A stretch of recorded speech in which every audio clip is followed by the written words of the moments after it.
Ate Mai. Ano po ka, Ate Mai? Bati ka muna sa mga kasosyo. Good evening mga kasosyo. Kahit na tayo, hindi lang sa pagbili ng book ng kasosyo merch. Ate Mai, isa ka sa OFW yung puro. Ano? Ang anak ni Ate Mai, si Carl, yung nagbibideo ngayon dito. No? So, typical na senaryo. Si Ate Mai, abroad na. Asawa niya, si Kuya George, yung pumasok kanina, nag-abroad na. Si Carl nasa Manila. Baby pa, maliit. Mga, syempre, 1, 2, 3 years old, iniwan. Kami nung misis ko ang kasama. Parang sa amin muna lumaki si Carl. Kasama sa amin. Hindi ako yung magulang ni Carl nung bata, hindi. Pero dama ko yung lungkot na tuwing uuwi sila Ate Mai sa Pilipinas, tapos ako naghahatid sa airport eh. Yung paghihiwalay, yung pain, ang hirap iisin sa akin ha. What more pa sa nanay, tatay, at saka sa anak. Ganun katindi ang sakripisyo. Pero ngayon, matagal nang nakuha nila si Carl na dito na nag-aral sa ilang anak nila.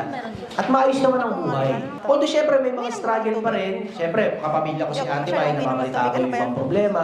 Pero Ate Mai, pwede mo ba ikwento sa mga kasosyo na nagtatrabaho kayo dito dati abroad, dito sa UAE, pero paano napuntang nagbe-negosyo ka na ngayon? At hindi naman kita pinayuhan na magparehistro ka, mag-business ka dyan ate. Wala akong ganong payo before eh. Pero nagugulat na lang ako, nag-negosyo ka ng tunay. Anong nangyari? Anong kwento ate? Paano ka napunta sa pagne-negosyo? At rehistrado ka talaga, no? Legit yung businesswoman. Anong nangyari sa'yo? Anong mindset na experience na nagbago sa'yo na hindi kita ginabayan? Hindi ko alam kung kanino ka natuto, pero yan ka na ngayon. Kwento mo naman sa mga kabayan natin kasosyo Ate Mai. Okay, so pumunta ako rito ng UAE nung dalaga pa lang ako. Year 2007. So, na-hired ako from the agency sa Philippines kasi nung bata pa lang ako, since yung papa ko nasa abroad din, OFW, nag-desire na rin ako, sabi ko, parang ang hirap sa Pinas. So, nag-desire ako, sabi ko, gusto ko rin na mag-abroad kasi parang ayoko nang danasin ulit yung hirap na nararanasan namin sa Philippines. So, yun, 2007, na direct employed ako dito sa UAE. Sa Borders Bookstore. Doon kami nag-meet ng husband ko. Doon kami nagkaroon ng love life, mga ganun. Tapos, 2007 to 2019, meron ako unang company yun nga yung Borders. 5 years ako doon sa sales. Then, after napunta ako sa isang photo books company na which is gumagawa sila ng mga photo books, calendars, mga souvenirs din.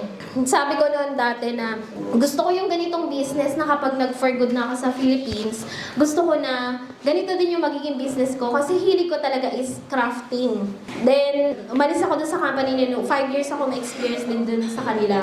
Then after that, naging din ako admin sa isang cleaning company. Yung parang ikaw na lahat. Totoo yung sinabi ni Kasosyo Arvin na pag ikaw yung parang ikaw na yung nagmamanage ng buong company. Yung kaya mong i-handle yung company na kahit wala yung amo, parang ikaw na lang yung may-ari. Kumbaga, yung may-ari na lang yung nagfi-finance. Pero yung as manage ng business, ikaw na lahat. Finance, marketing, customer service. And then dumating yung, bago pa mag-pandemic, nag-decide na ako, parang sobrang sabi nga ni sis, nakaka-stress talaga magtrabaho, no? Lalo pag ibang lahi yung amo nyo, grabe, di ba?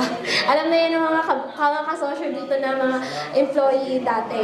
Then, ayun po, so nag-decide ako na mag-resign na lang muna, magpahinga muna, magpa-under visa sa husband ko, and then, nag-iisip na ako, sabi ko, hindi ako sanay ng walang income ng sa akin lang. Sabi ko, kailangan kong mag-extra income. Then, sa simula, muna ako ng mga luto-luto, patinda-tinda. And then, dumating yung pandemic. Ang una ko naging business is yung pasabay. May pasabay. Yun yung una kong, during pandemic, sobrang ang dami kong, sabi ko pandemic, di ba dapat walang trabaho yung mga tao, pero ang dami kong customer na puro bumibili lang ng mga cookwares. Yun yung panahon na usong-uso yung mga cookware that time. So, din ako na parang sa home bodies, kung alam niyo yung home bodies, ako yung unang tinestimony doon na talagang no after na testimony ako ng isang customer, nag-boom talaga siya. Oo. Doon ako nakilala yung may pasabay. Pero yung may pasabay kasi, so ka lang parang buy and sell. Bumibili ako ng product dito sa UAE, then binibenta ko siya dun sa Philippines. Parang sabi ko, hindi siya yung talagang for lasting na ano, may limit din siya. So sabi ko, after 2 years na ang dami nang gumaya. Alam mo yun, yung mga, pag nakikita ka na ng mga tao, ay kaya ko rin gawin yan. Naisip ko, gusto ko magkaroon ng business na yung sarili kong gawa, na pwede gayahin ng tao, pero meron ako sariling originality. Katulad ng sinabi ni Kasosyo na magandang mag-produce ka ng product mo na ikaw lang mismo yung nakakaalam, parang gano'n. Then, after noon, nung stop ko na yung may pasabay, nag-pray ako kay Lord, sabi ko, Lord, give me wisdom kung ano yung susunod ko maging business, kasi feeling ko wala na talagang kikitain doon, dahil ang dami ko ng kalaban sa may pasabay. And then, bigla na lang, may nagkaroon ng opportunity na e-commerce, webinar tungkol sa mga crafting na ganyan. Then nag-attend ako. Then na-inspired ako na simulan yung Minecraft. Yung business ko pala dito ngayon sa UAE is Minecraft. Gumagawa ko ng mga party giveaways, personalized activity books, journals, planners, calendars. Lahat yun ginagawa ko siya from scratch. From designing, from binding, from printing. Wow! Diba? Ako lahat. Marketing, customer service, lahat. Kapag ikaw kasi nagsimula ng business mo, all in ka, diba? Ikaw lahat, yung time mo. Plus may 3 pa akong anak. Full-time mom na ako. Naka-under visa ako sa husband ko. Noong una, nag-start ako noon ng, parang nagte-testing lang ako sa market kung mabibenta pa talaga siya.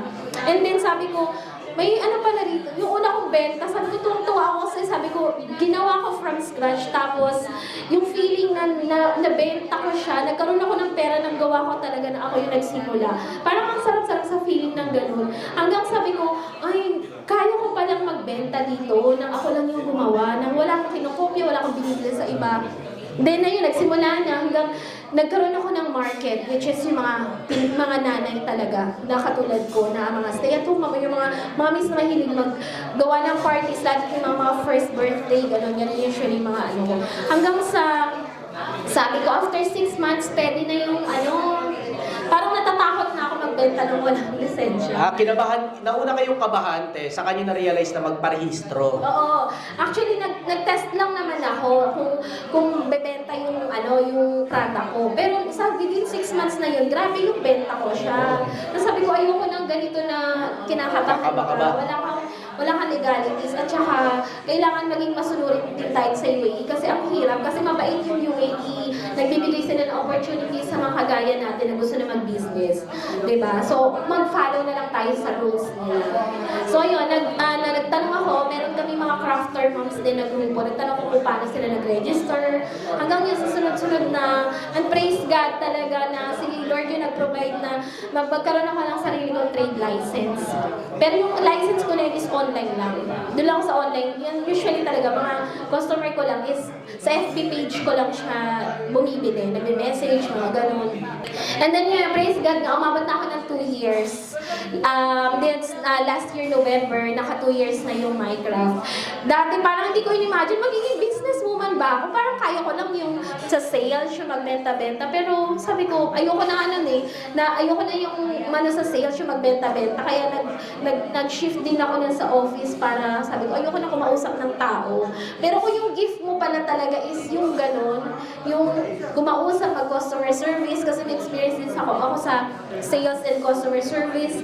Then may experience din ako sa admin, pag-manage ng sabi ko, why not na ako yung mag-put up ng sarili kong business, na yung mga experiences ko from the past is i-apply ko dun sa sarili kong mismong company, di ba?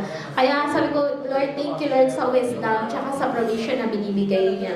And praise God. Huwag naman, ate, bilib talaga ako sa'yo. Dahil lang pala sa kaba mo, na siyempre gumawa ng tama, kaya naisipan mo ng magparehistro. Pero may malaking pangarap ba dun sa Minecraft na business mo, ate? Ano ba? Ano nasa isip mo? Ipupush mo pa ba talaga ng mas next level yan? O okay ng ganyan? Anong status ng iyong pagpaplano dyan sa Minecraft? Kasi dito, sa kanila po kami tumutuloy ngayon, mga kasosyo. Kaya malaki rin ang natipid namin mag-asawa. Kaya ate, maraming salamat ha. Laki ng tipid namin sa inyo. At nakikita ko yung business niya. Talagang busy-busy siya. Nakistorbo nga lang kami ngayon kasi ngayong December kami dumating. Ang dami niyang gawa. Pero ate, anong foresight mo dyan sa business mo? Saan pa mas makakarating yan? Anong nasa isip mo ngayon?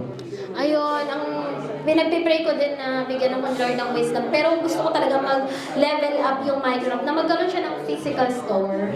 Sabi ko nga kay Sis Noraline, sabi ko, gusto bigyan mo ako ng tapang mo, yung lakas ng loob niya ba na, kasi siya, online din lang din siya dati, tapos nagkaroon siya ng physical shop. Sabi ko, Lord, kung will nyo na mabigyan ako ng physical shop, yung gusto ko rin yun, pangarap ko din talaga yun. Yung sabi mo nga na, kung nasaan kang lugar, doon ka mag-start, di ba? Dating pangarap ko naman sa Pilipinas ako magkaroon ng business pag mag-for good na. Ngayon, tama yung sabi ni Kasosyo Arvin na, balik ka rin yun naman, kung nasaan ka, doon ka magsimula ng business mo. Doon ka mag-for good. Dito sa UAE, kasama yung family mo. Ayun. Ate, maraming salamat at kinupkot mo kami dito sa Dubai at saka sa pagpapatunay na kaya talaga.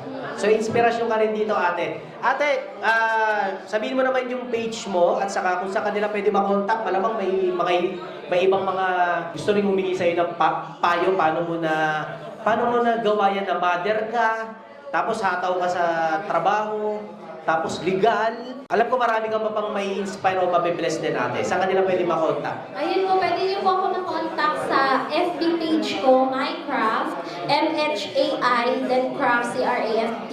Meron din po ako Instagram and TikTok. Yun po, sa lahat ng mga social media, then meron din po akong WhatsApp na yun. Pwede niyo rin po ako makontak doon. Yun po. Alright, palakpakan sa ate ko, ate Mai. Kasosyo Perfect Global Group Dubai! Saan man sa mundo, isisigaw ko, Kasosyo